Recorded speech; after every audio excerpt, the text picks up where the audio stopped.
My guest is Roy Williams, author, writer, formerly lawyer. This is Up Close and Personal.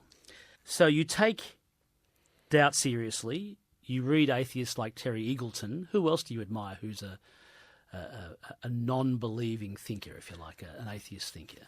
Paul Davies is another, the English science writer.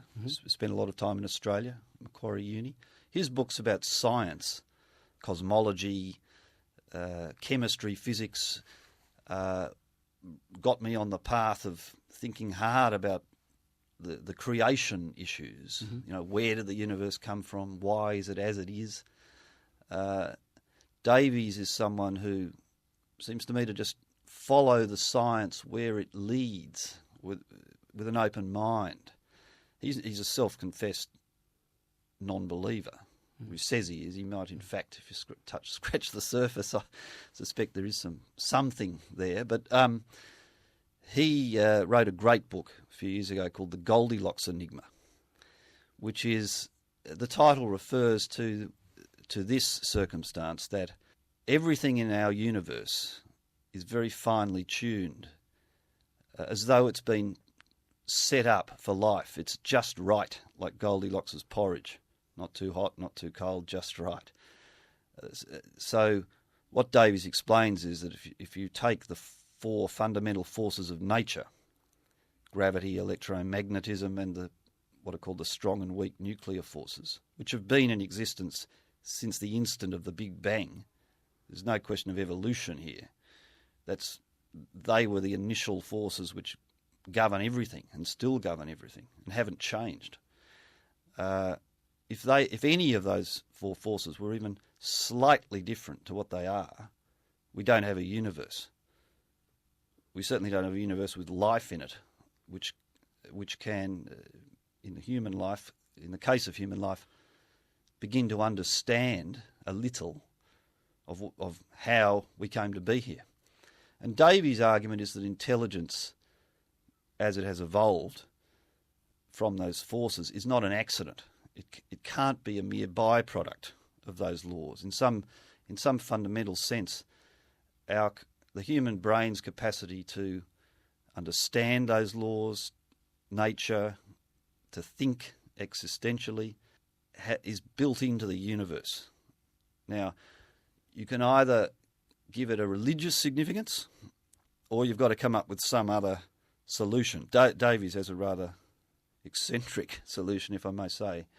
But the atheist answer really, to my way of thinking, is quite unsatisfactory and unsatisfying. 'Cause they have to resort either to notions of fluke or accident. No one really believes that.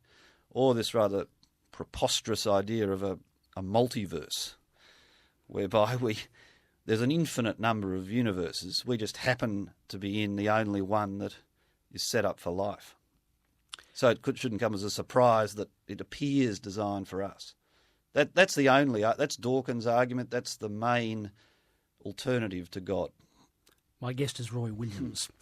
So in Australia, we're a secular humanist culture. We've never had very deep theological beliefs. I should say there have been, over the years, some very honourable exceptions to that.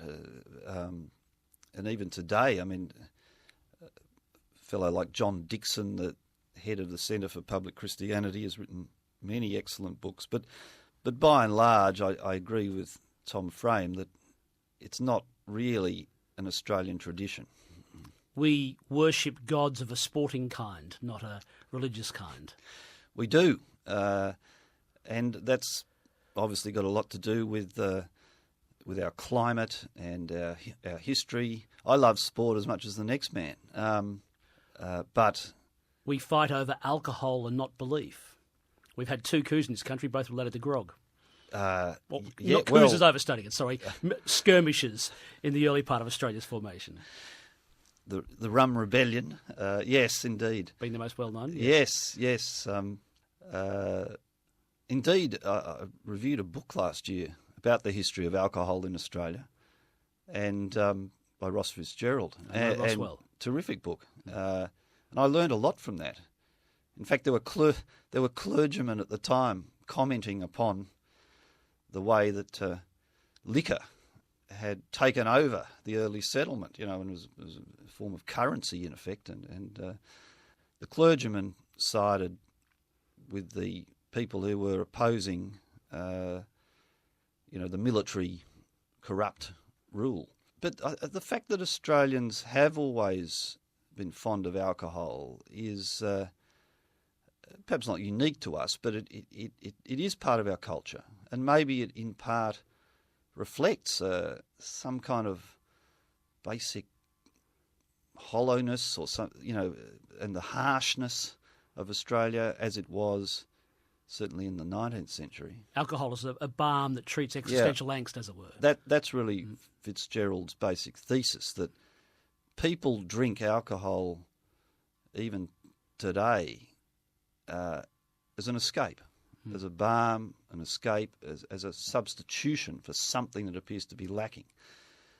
I'm not sure how we got onto this subject, but I asked you about it. It reminds me of St. Augustine's line, which I love, that human hearts are restless until they rest in you, i.e. in God. Mm-hmm. And alcohol is one of the ways in which modern man tries to assuage those feelings of restlessness and discontent. My view is that it is a matter of setting out, or in terms of the book, what I tried to do was set out the basic facts of the world. So the science, in terms of the issues I was alluding to earlier about the Big Bang and so forth, evolution, the human mind and its capacities, its unique capacities, love itself, and then, of course, in terms of Christianity, the history of the early church. And because, of course, what sets Christianity apart is that religious dogma is not merely dogma. The idea is that certain historical events, namely the incarnation and the resurrection primarily, are both Christian principles and also actual historical events, which one can investigate up to a point using historical methods. So it's not just a religion of ideas or advice about how to live. That's evidence-based, and there is an enormous amount of evidence, which most people today I don't think are sufficiently aware of.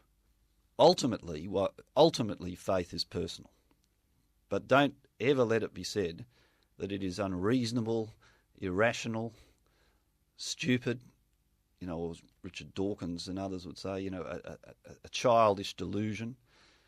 It's quite the opposite. It's perfectly defensible on rational grounds. In fact, I'd go further and say the probabilities strongly point to a God of some kind. I would argue the Christian God.